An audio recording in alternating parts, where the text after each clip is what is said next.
Good evening, class. We're going to go ahead and take a look now at section 4.4, multiplying polynomials. And actually, this section and section 4.5 are very similar to each other. So you're going to see some differences here and there, but for the most part, the differences are going to be quite minimal. If anything, what happens with these sections is that you're going to see that a lot of these are going to share what they have in common as far as multiplication is concerned. One other thing, it's just more parts that you're really multiplying on these things. So let's go ahead and take a look at this. But before we take a look at this particular section right here, we're going to go ahead and review a little bit on one of your exponent rules. So section 4.14, multiplying polynomials, and this is part 1 here. So we're going to take a look at our product rule. Remember your product rule, this comes from section 4.1. So our product rule really states that if you're multiplying like bases, you keep the base and you add the exponents. That's what we're going to use throughout this section. So that particular rule right there, that's the one that we're going to use. And in a little bit later on, we'll take a look at this. So, for example, let me give you a couple of examples. Some of them are not from the worksheet itself. Let's say you have something like this. Let's say you have 4x to the third times 2x. So in this particular case, we're taking a look at a monomial times a monomial. Remember, monomials are a one-term polynomial.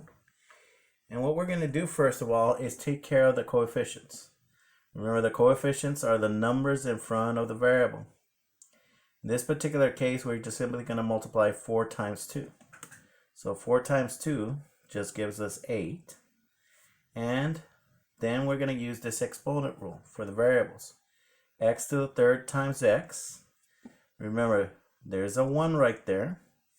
So this will be x, and 3 plus 1 will be 4.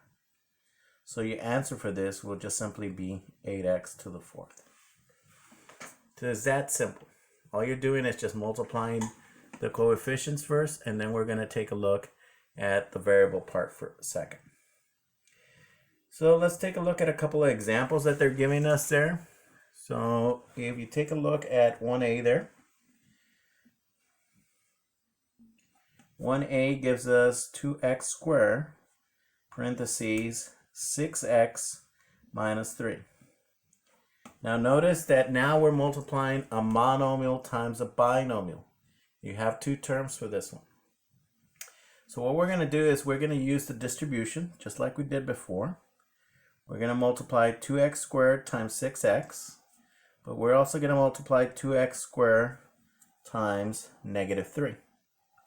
So if we take a look at this, 2 times 6 will be 12, and x squared times x, remember there's the first part right there. We're using the exponent rule like we did before. We go ahead and keep the variable and we add the exponents. So 2 plus 1 will be 3. So that takes care of this first one right there. Next, we're going to go ahead and take a look at the second term right there. So we have 2 times 2x squared times negative 3. So 2 times negative 3 will give us negative 6. And we're going to keep the x squared. Since this thing doesn't have x squared with it, we're going to go ahead and keep it right there. And that would be your answer right there. 12x to the third minus 6x squared. So once again, it's not a very difficult section. You just got to make sure that you understand this exponent rule that we talked about, your product rule. Let's try a couple of more examples here. Take a look at letter C there. So letter C, we have 5x to the third parentheses negative 2x to the third plus 7x minus 1. You notice now that we have more parts to it. Once again, it's the same deal that we had before. So what we're going to take a look at is now distributing that 5x to the third times each of these terms right there. So nothing new here. You just have more things to multiply. So 5x to the third times negative 2x to the third. We're going to go ahead and multiply them. 5 times negative 2 is negative 10. And x to the third times x to the third. Remember, we add the exponents. So this will be x to the 6 now. Negative 10x to the 6. So that takes care of the first term right there. Go ahead and multiply now the next term. 5x to the third times 7x. So we're going to go ahead and multiply first 5 times 7. And then we're going to multiply x to the third times x. Once again, if it throws you off because it doesn't have an exponent, put a 1 right there. So 5 times 7, that gives you 35. And x to the third times x to the first will give you x to the fourth. So that takes care of that second term right there.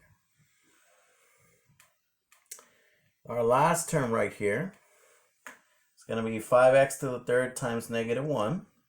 Once again, it'll be 5 times negative 1, which will give you negative 5. And we keep the x to the third. Since this one doesn't have x, so this one will be x to the third. So once again, nothing difficult about here. We're just multiplying different things as far as we go with this part right here. All right. So we multiplied a monomial times a monomial times a binomial, and a monomial times a trinomial. The same thing we're doing over and over again.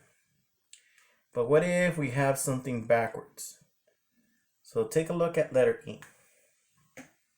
So letter E is giving us 3x to the third plus x squared minus 5x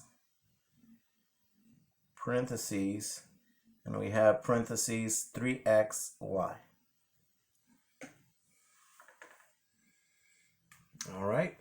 It might look kind of different, but it's essentially the same thing. You're just going in reverse.